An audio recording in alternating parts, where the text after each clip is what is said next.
The air was cool and crisp, and birds of many colors and sizes flew in the cloudless skies.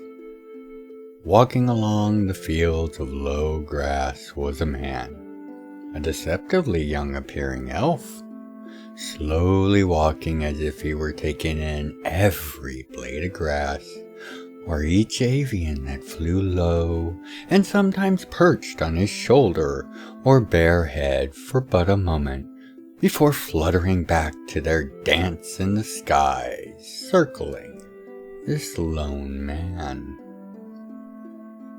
His steps were light, as no trace of his stride could be seen, no blades of grass broken underfoot, or flower stalks bent by his passing. Alone on this recently discovered world, the Valor Micah Skychild, god of healing, light, and beauty, took in all of the untouched vistas and landscapes he saw and felt through his divine senses, which included several marvelous cave structures deep beneath his feet. And Micah smiled. This would be an excellent colony world, able to grow on its own very well, and if needed, eventually to serve as the logistical linchpin for systems and planets in the local stellar area. As it was, save for himself, only the Pathbreaker team of 5 praetors had yet set foot on this world. And with no evidence or indication of any lost colony or any development on the world, meant Micah may have been the first to stroll on this world leisurely since before even he was born. Micah laughed at the hubris of the thought. For while he is ages old, over 7,000 years old in fact, he is but a babe to many of those he interacts with on a semi-regular basis. Life Spinner, for example, the Analar master of all things biological, as his father, the Analar First Star Weaver, is with all things cosmic, both of whom were multiple times, if not orders of magnitude, older than Micah. Ageless as he was, Micah still strained to envision the feeling of all those ages and experiences, and how one would even go about organizing so much knowledge and memory.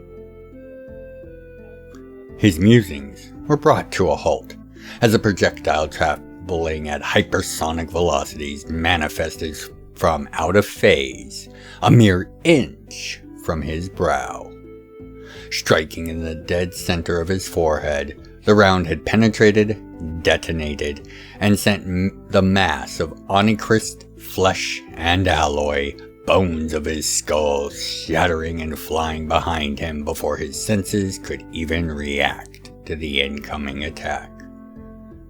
On this new world, unnamed and uninhabited, Micah Skychild's headless body began to fall backwards, limp.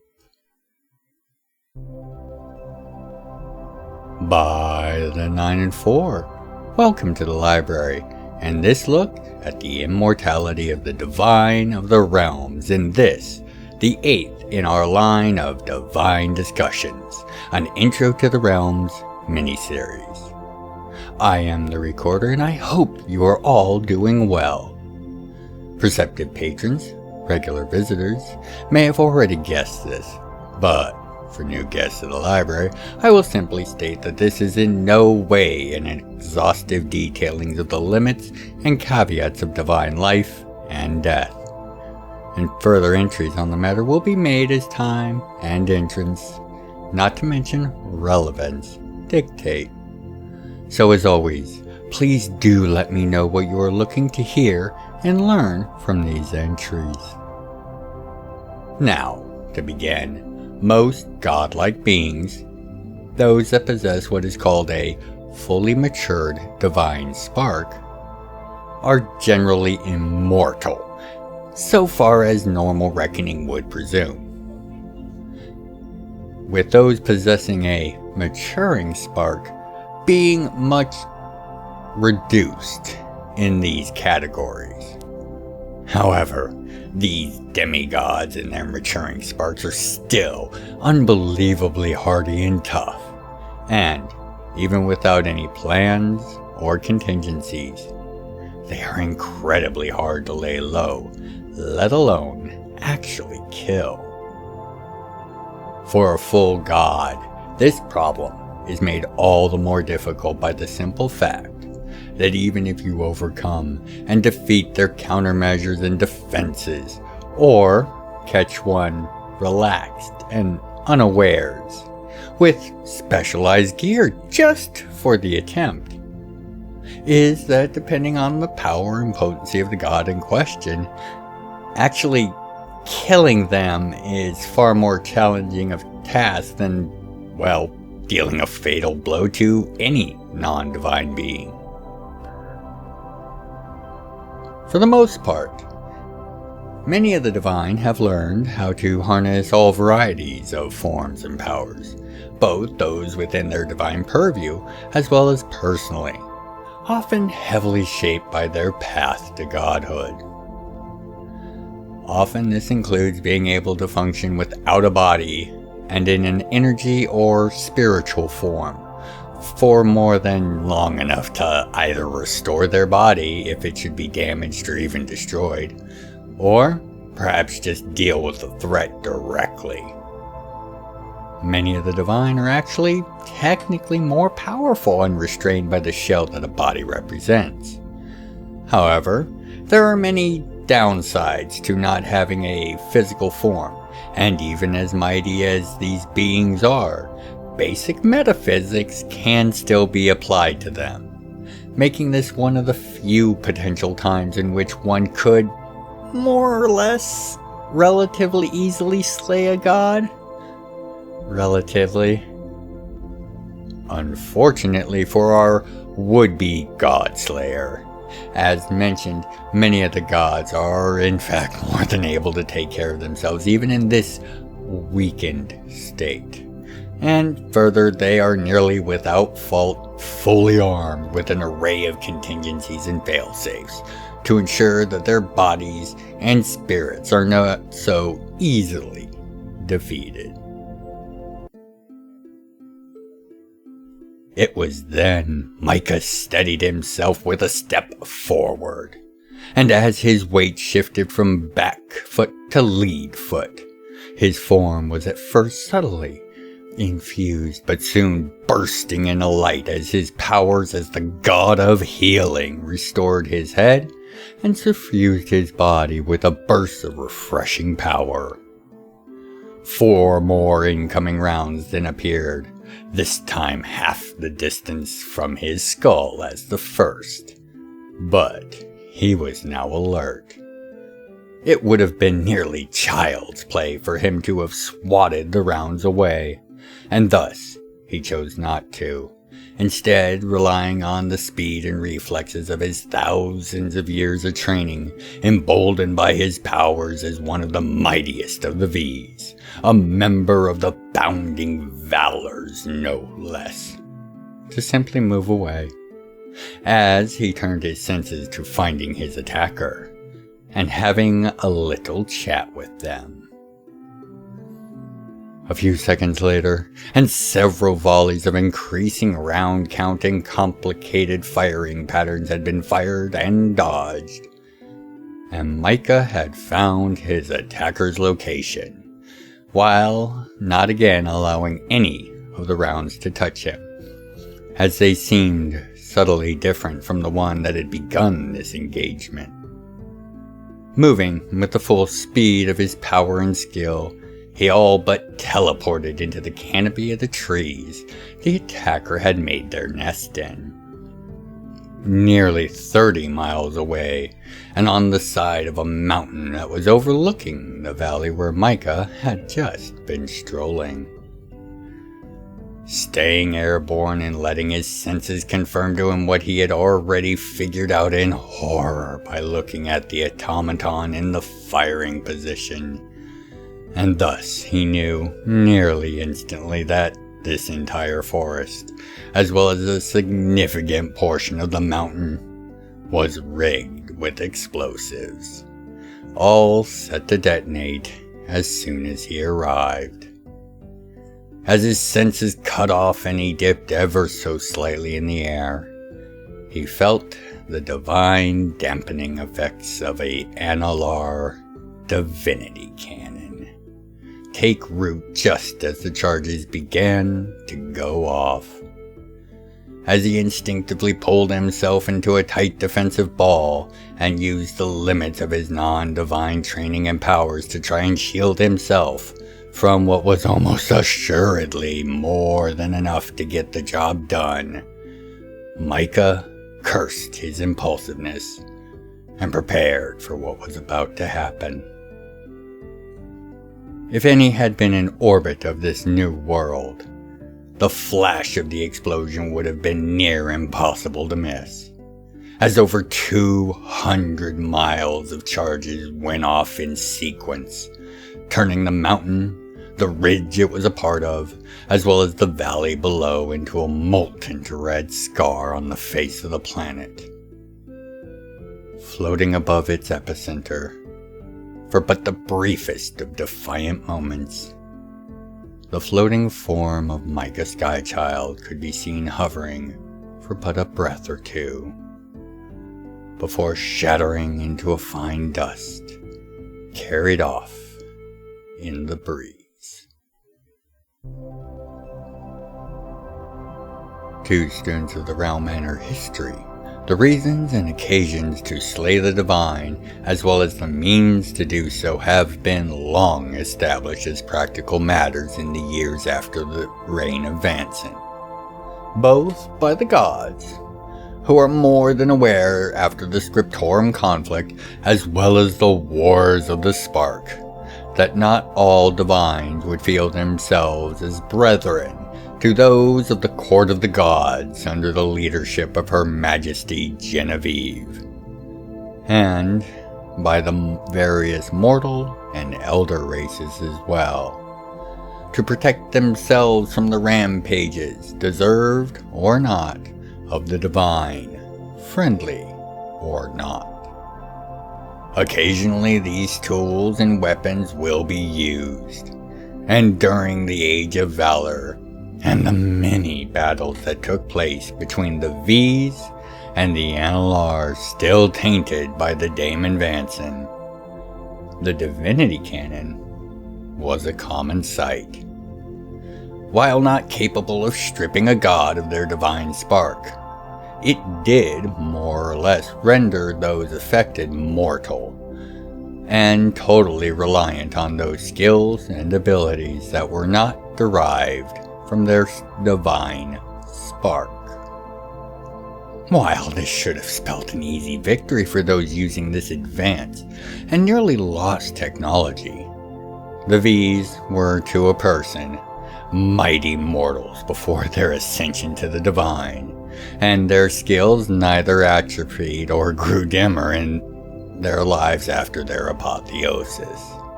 Quite the opposite, in fact. As with entire divine groupings, such as the Divine Family Skychild, training and practicing rituals and rites that force their members to live and adventure, to fight and not only survive but to excel without any gifts granted by their sparks. This, plus the very real knowledge that gods can die if they try hard enough, is more than enough motivation for most of the divine to at least be prepared for such situations, if not as comfortable acting and reacting with or without their divine gifts. However, even with the ability to weaken and suppress the spark of a divine target. Killing a god of any note is a matter of expending far more than should be reasonably necessary for a target. And even then, it is often enough not to nearly kill the god, and often will only see a response of varying degrees of force, as the allies of said god are alerted to their temporary fall, as their divine spark returns to their divine plane, and they begin to reform. Even suppressed, a god's divine spark is able to return to its place of power and begin to heal, in nearly every known case. Depending on the might of the god, and any other preparations or outside assistance, this restoration can take anywhere from weeks and months, where they are reduced to acting only via indirect communications through their priests and clerics, or by speaking with their fellow gods, to mere seconds, if someone like Damascus, for example, the god of time, space, and psionics, chooses to intercede on behalf of the fallen. Micah came too quickly, less than 10 seconds from the detonation that had sent him home to the halls of the V's. Standing whole and unmarred, he looked up at his older brother, Damascus, and sighed. Before he could speak, the older Skychild simply asked him what his first mistake was. What followed was a complete breakdown of the minute of combat that had just occurred, with Micah pointing out each step and each choice he had made, with its reasoning and its results. By the end of it, he had conceded he still had areas to improve on when it came to such hand-on matters, as his mother preferred that he was not on the front lines, but instead in the rear of any battle, healing the wounded and tending the sick, as was his divine duty. However, he would often have such attacks as the one he just suffered arranged for him to be dealt with by the various members of the V's, who were specialists in the affairs of divine combat. So far, he had been able to avoid being sent home like this for nearly every exercise. But this was the first time that such a massive preparation had been deployed against him. As their debriefing came to a close, Micah was reminded there were weapons of the mortal plane that could have killed him dead to rights if they had been used instead of just raw explosives. He only lived at this time because the attackers were in fact friendlies and not seeking his permanent demise. Had they been, there would have been only a few methods that could have saved him, and none of those came without significant cost. As such, the eldest son of Genevieve informed his little brother that his prohibition on active deployment in any upcoming conflict was still going to stand. For Micah was too valuable and important to the realms to be lost so easily. Besides, their mother would not hear of him being at such risk. These exercises alone were often left unremarked by all involved, to avoid worrying Her Majesty or risking her wrath.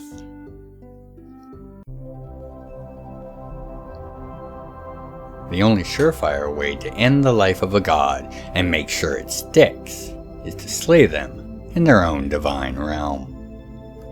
Of course, this has the issue of the god being at their strongest there, surrounded by allies and the souls of their followers, all ready to fight in the name of their god, if you can even make it there in the first place. Compounding this difficulty, for those intending to attack the V's at least, is that they share a massive divine realm, the Hall of the V's, as well as having their own personal planes, if so desired. And of course it is assumed that they are vulnerable in only one of the two planes. Although there is no confirmation on the validity or invalidity of this line of thought.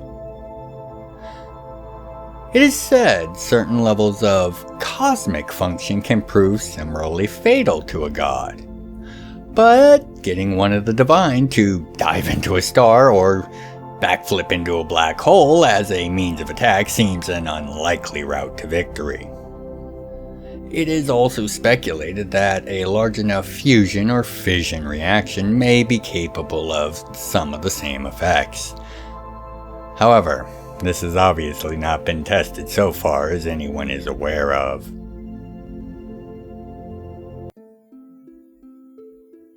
Micah was left to his own thoughts and contemplations as the master Skychild returned the fraction of his being that had been speaking with his youngest brother back to himself, sitting on the throne of time. He looked at his grandson and daughter-in-law and merely sighed. For Verisar and Renly had both said Micah was not yet seasoned enough for proper divine warfare just yet. And as they had said they would, they proved it. Their solemn faces that they put forth did little to hide the fact that they both knew they had proved him overconfident in his little brother, and as such had won their bet on the matter. With the cause potentially being the death of his little brother, it was a bet he would have rather lost now than when it actually mattered. For he was a god of life and healing, and no matter how well trained in the arts of the fist, or how many boons his mother or brother granted him, Micah was as he had always been, headstrong and very much concerned with the direct handling of issues, facing a plague or pestilence alongside his clerics head-on, or rushing to the site of a disaster or great battle to try to save those who could be, and comfort those who could not. This is where Micah would always reign supreme. But these traits did not lend themselves to the kind of battle they were likely about to face. Each of the gods of the realms, Micah very much included, were aware that there were weapons that could have made everything after the initial strike pointless. And while there was no way to tell for sure that the ancient empire had access to such items, to assume they did not was tantamount to blind foolishness. Damascus and his guests spoke for a while longer on the matter, and while no consensus was reached as to a total solution, a rough framework of a plan had been worked out. Both the son and mother of the Criterion founding family said their farewells and soon left to see to their tasks, leaving Damascus alone to his own contemplations and actions. Seeking leave to open the forge was an option he did not like to consider lightly, or often for that matter. However, there was solid reasons to accept that they could be facing literal hordes of divine foes, and each of them could be armed with the same type of weapons the forge was so known and feared for. There are legends and rumors of weapons and other tools forged with the sole function of bringing a god low and ending their threat or reign. The Sword of Monroe was such a weapon, as are some of the weapons of notable members of the V's. Many of the examples that do exist, as many as 90% of them in fact, were all forged or enhanced with their anti-divine powers at the Forge of the Elders, sealed within the castle of Temporsis. It is said that one of these mighty weapons is even in the form of an entrenching tool of all things. Although, to be fair, this is often thought as a fable or wives' tale, as who would waste the opportunity to forge a god-slaying weapon on a shovel? This brings us to the fact that such weapons come in two general flavors: wounding, which are able to leave lasting wounds on a god, only able to be mended with time and on their divine plane, and, if used to kill the mortal form of a god, capable of making the death stick as if they were just a mortal. The other is slaying, which in fact actively do more damage to the divine and strips them of many of their divine defenses. Slaying weapons are often only able to act as such in certain circumstances, or after particular rites have been completed, and otherwise will act as wounding weapons if retaining any of their anti-divine abilities at all. This is often a failsafe imbued as part of the forging, to help mitigate the damage these potent artifacts are able to deal. However, most of the weapons that are thought of as god-killing are not clearly understood whether they are a wounding or slaying or a combination of the two. Perhaps only the gods and the smiths of the weapons in question will ever know the entire truth of the matter, as detailed information on the issue is well secured and kept away from prying eyes, for obvious reasons.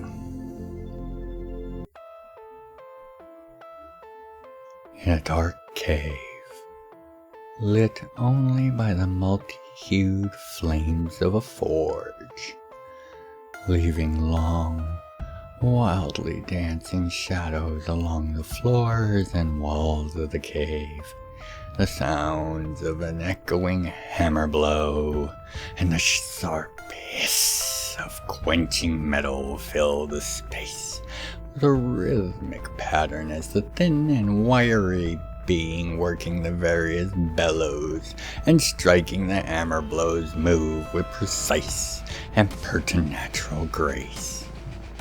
Alloys and fusions of rare ore woods, combined with crisps of all shapes and sizes, were being formed and shaped. Edges of refined aethanite with precisely spaced and separated voitasic counterparts, along with the glyphs and runes pressed into its surfaces with temporal dust, all coated with a crisp-based crystal polymer, which acted to seal and balance the powers within the four flat, wide lengths that would soon be set around a core of meta-technological artistry, creating a weapon capable of destroying any foe when wielded by its destined user, of course. Even if it looked to be nothing more than a fancy training weapon, with its four flat sides adorned with those very runes and glyphs, which would be meaningless to all but the man that this weapon was being crafted for, the man who would lay low all who stood in his master's path, be it mortal or god. As the final strikes of the hammers were made, and the final assembly began, a low and disquieting sound could be heard over the slowly dimming echoes of the man's crafting, and it was a mix of curses, cackles, and condemnations being uttered in a mad and ever-shifting tone and voice. Any who might have heard it would not have walked away unscathed, as it was the sound of a madness born of a mind too broken to truly ever be This broken creature was not able to craft such works easily, or without great cost to his already shattered mind and will. But such was the price of his ambitions, and a price he gladly paid.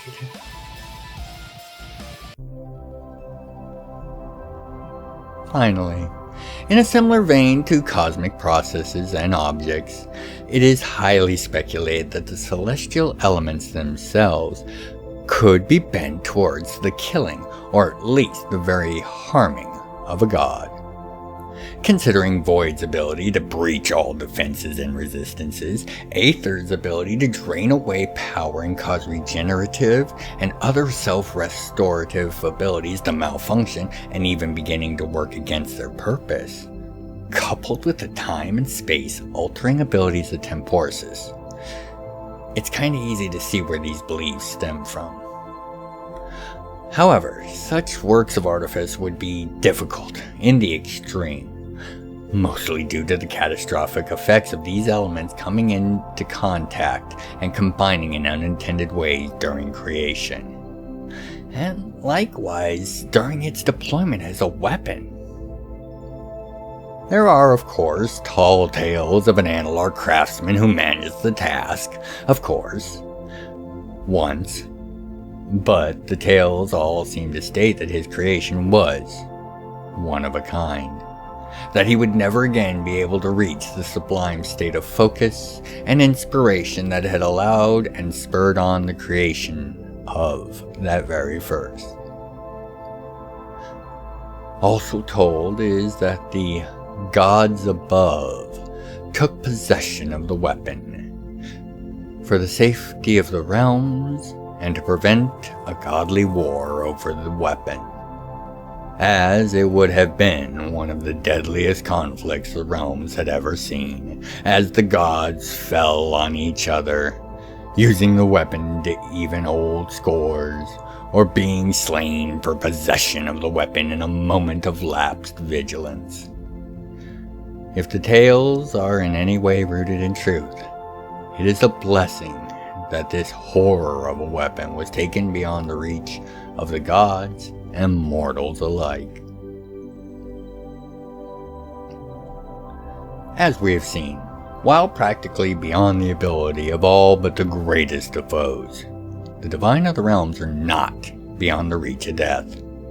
However, this does not mean the gods are not taking great steps to mitigate the chances of ever falling prey to this fate, and from constant practice and vigilance to layers of restorative powers and contingencies that ensure that the god in question can be brought back, even from most forms of destruction.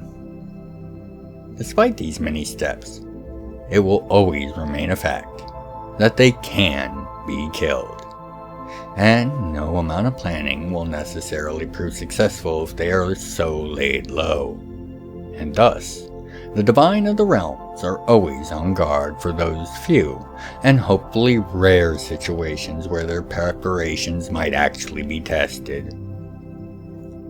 Balancing this with tending to their divine duties creates a delicate tightrope to be walked, especially in these times of increased tension and oncoming conflict.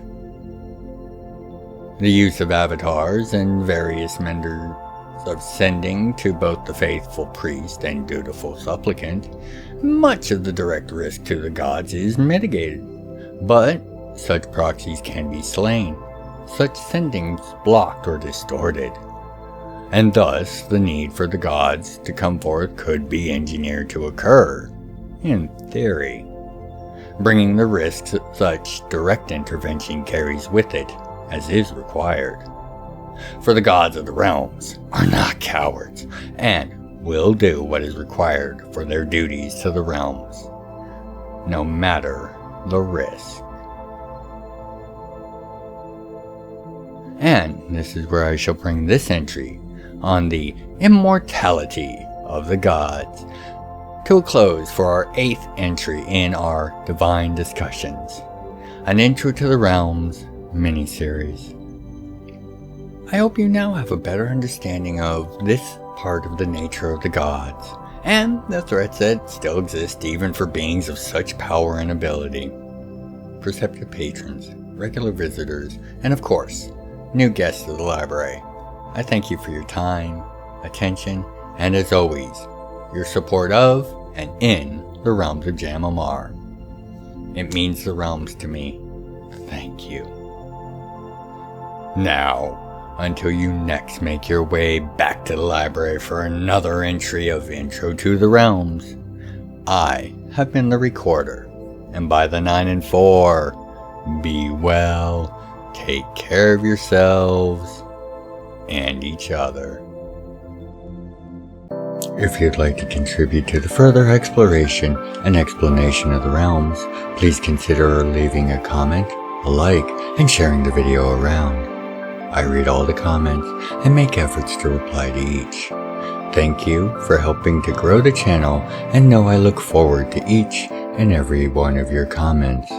Other methods of support can be found in the channel's description. Thank you for watching,